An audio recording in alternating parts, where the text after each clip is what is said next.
Hello friends. तो आज का सेशन हम स्टार्ट करते हैं। आज के सेशन में हम क्या सीखेंगे? आज के सेशन में हम कंपाइल टाइम पॉलीमॉर्फिज्म सीखेंगे।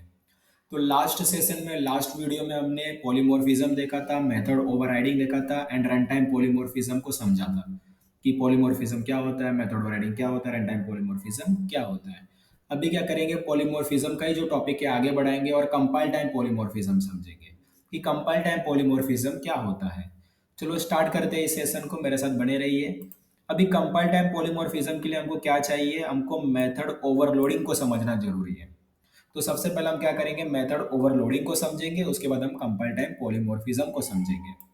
वैसे पॉलीमॉर्फिज्म क्या होता है, लास्ट वीडियो में, लास्ट सेशन में मैंने बता दिया था कि पॉलीमॉर्फिज्म क्या होता है, बट फिर से एक बार रिपीट कर देता हूं मैं कि पॉलीमॉर्फिज्म क्या होता है।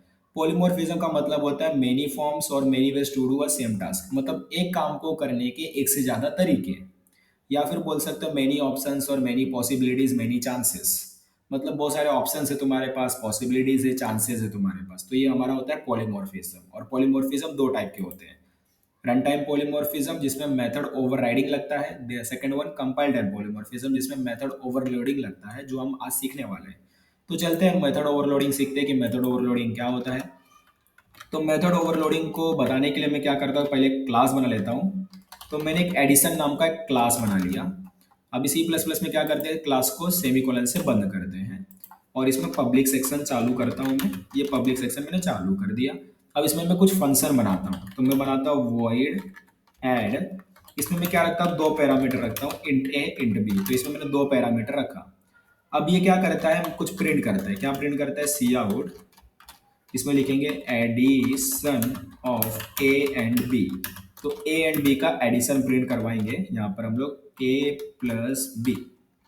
तो ए प्लस बी का एडिशन प्रिंट करवाएंगे यहाँ पर। अभी क्या करता हूँ, इस फंक्शन को कॉपी करता हूँ और डुप्लीकेट कर देता हूँ। ये प्रिंट किया मैंने, यहाँ पर भी कॉपी पेस्ट कर दिया मैंने।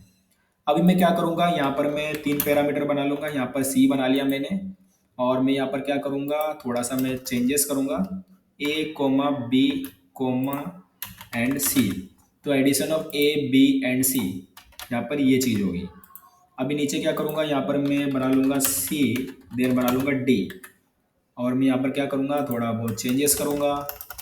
यहाँ पर कॉमा डालता हूँ, यहाँ पर बी भी होगा, देन सी होगा एंड डी होगा। तो addition of a b c and d, यहाँ पर मैं लिखता हूँ सी, यहाँ पर लिखता हूँ डी। तो देखो यहाँ पर क्या हुआ है कि ये एक पर्टिकुलर क्लास है और इस क्लास के अंदर बहुत सारे फंक्शन है, बराबर। अब ये जो फंक्शन है उसका नाम ऐड है, इसका नाम भी ऐड है और इसका नाम भी ऐड है। तीनों फंक्शन का नाम ऐड है, ऐड फंक्शन है। बट ये जो फंक्शन है ये दो पैरामीटर लेता है, ये जो फंक्शन है ये तीन पैरामीटर लेता है, और ये जो फंक्शन है चार पैरामीटर लेता है। तो ये दो पैरामीटर वाइज, दो पैरामीटर वाले लेने वाला फंक्शन है, ये तीन पैरामीटर लेने वाला फंक्शन है, ये चार पैरामीटर लेने वाला फंक्शन है, बराबर। अभी देखो, जब एक क्लास के अंदर एक से ज्यादा फंक्शन हो विथ सेम नेम, अभी तीनों का नाम सेम है, with same name, but different number of argument, but सबके नंबर ऑफ आर्ग्यूमेंट अलग है। इसमें दो है, इसमें तीन है, इसमें चार है। तो इसको क्या बोलते हैं? इसको बोलते हैं मेथड ओवरलोडिंग। क्या बोलते हैं? मेथड ओवरलोडिंग बोलते हैं। लिख लो definition, method overloading, METHO, method overloading. Method overloading बोला जाता है इसको। अब डेफिनेशन क्या होगा, अभी मैं इधर डेफिनेशन लिखता हूँ। If a class contain more than one function, if a class contain more than one function with the same name, but different, DIFFERENT,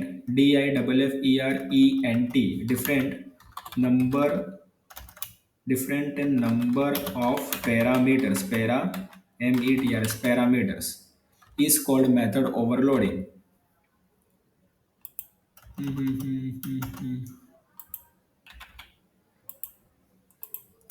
तो मेथड ओवरलोडिंग क्या होता है? इफ अ क्लास, जो क्लास है यहाँ पर एडिशन नाम का क्लास है, if a class contain more than one function, अगर उसके पास एक से ज्यादा फंक्शन है, तो यहाँ पर तीन फंक्शन है, विथ सेम नेम, जो सबका नाम है सेम है, but different number of arguments या डिफरेंट नंबर ऑफ पैरामीटर्स, इसको ऑफ लिखो। तो different number of parameters, but जो नंबर ऑफ पैरामीटर्स वो सबके अलग होने चाहिए। जैसे इस फंक्शन का नंबर ऑफ पैरामीटर 2 है, इस फंक्शन का नंबर ऑफ पैरामीटर 3 है, इस फंक्शन का नंबर ऑफ पैरामीटर 4 है। इसको क्या बोलोगे? मेथड ओवरलोडिंग बोलोगे। ये क्या हमारा हो गया? Method overloading. तो हमने क्या किया, एक क्लास के अंदर मेथड को ओवरलोड कर दिया, एक से ज्यादा फंक्शन बना दिया, मेथड ओवरलोडिंग कर दिया। ठीक है, इतना तो समझ गए हो गया मेथड ओवरलोडिंग क्या होता है। तो चलो अभी इसको यूज करके देखते हैं, इसको यूज कैसे करेंगे। तो मैं क्या करता हूँ ना, एडिशन नाम का एक ऑब्जेक्ट बनाता हूँ, एडिशन ए। तो एडिशन नाम का एक ऑब्जेक्ट बना दिया। अब मैं इस पे ऐड फंक्शन कॉल करूंगा, इसमें दो पैरामीटर पास करूंगा, 4,5 पास किया, ए डॉट एड।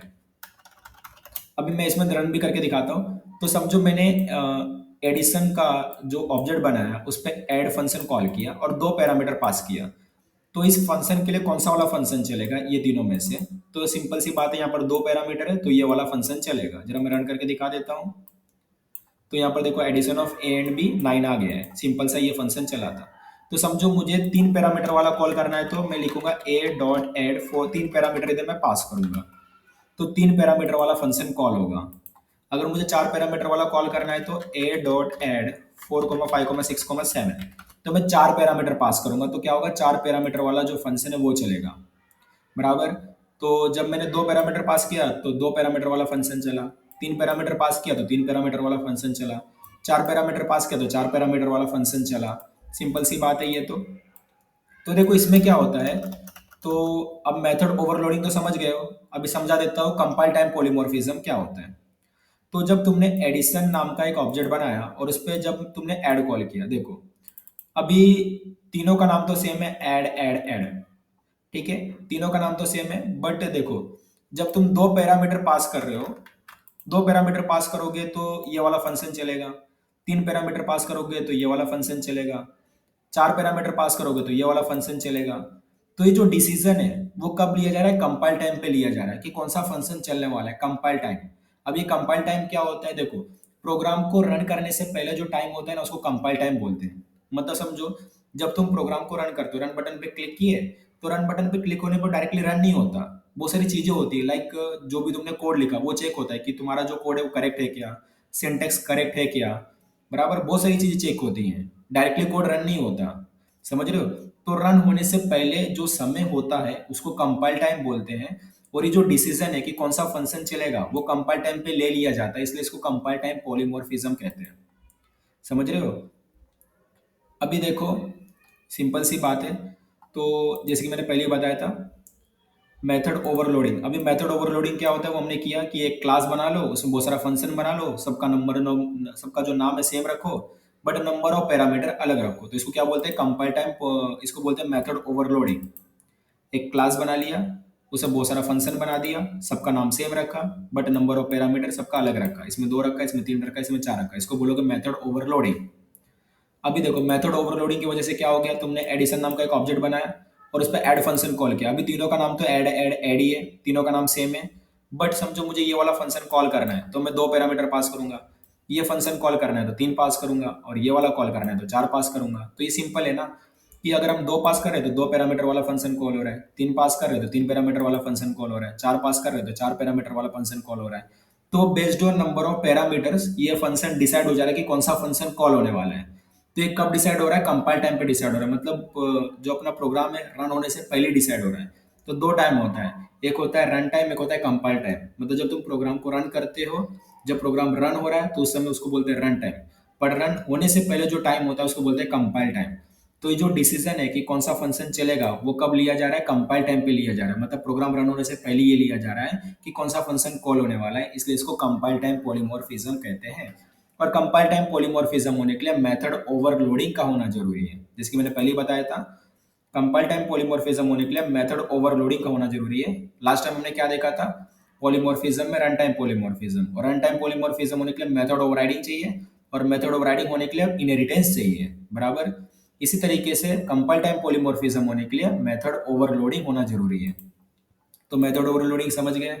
तो आई सो फ्रेंड्स आपको समझ में आ गया होगा कि मेथड ओवरलोडिंग पॉलीमॉर्फिज्म क्या होता है, मेथड ओवरलोडिंग क्या होता है, और कंपाइल टाइम पॉलीमॉर्फिज्म क्या होता है। अगर आपको नहीं समझ में आया तो फिर से एक दो बार इस वीडियो को देख लो, आपको डेफिनेटली समझ में आ जाएगा।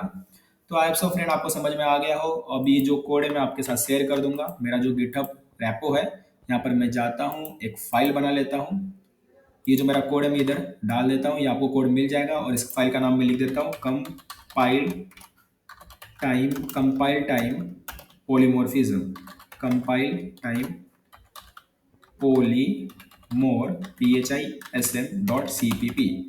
तो ये कंपाइल टाइम पोलीमॉर्फिज्म का मैंने फाइल बना दिया। तो ये जो कोड है आपको मेरे C++ प्रोग्रामिंग रेपोजिटरी, ये जो मेरा पब्लिक रेपो है इसके अंदर आपको मिल जाएगा। यहाँ पर कंपाइल टाइम polymorphism.cpp करके मैंने फाइल बना दिया हूँ, जिसमें कोड मैंने डाल दिया हूँ।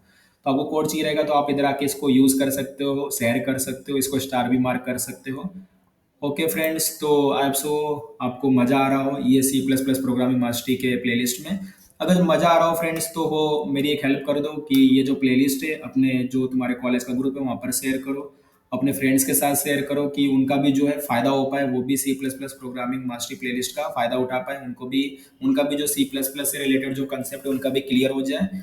और इसके साथ तुम्हारे फ्रेंड्स का भी हेल्प हो जाएगा, तुम्हारे क्लासमेट्स का हेल्प हो जाएगा, साथ में मेरा भी हेल्प हो जाएगा कि मैं इतना मेहनत कर रहा हूँ तो मेरे को भी कुछ बेनिफिट तो चाहिए फ्रेंड्स। तो आई हैव सो आप समझ रहे हो, तो मेरी भी हेल्प करते रहो, हम लोग साथ में प्रोग्रामिंग सीखते रहेंगे, कोडिंग जर्नी में आगे बढ़ते रहेंगे फ्रेंड्स।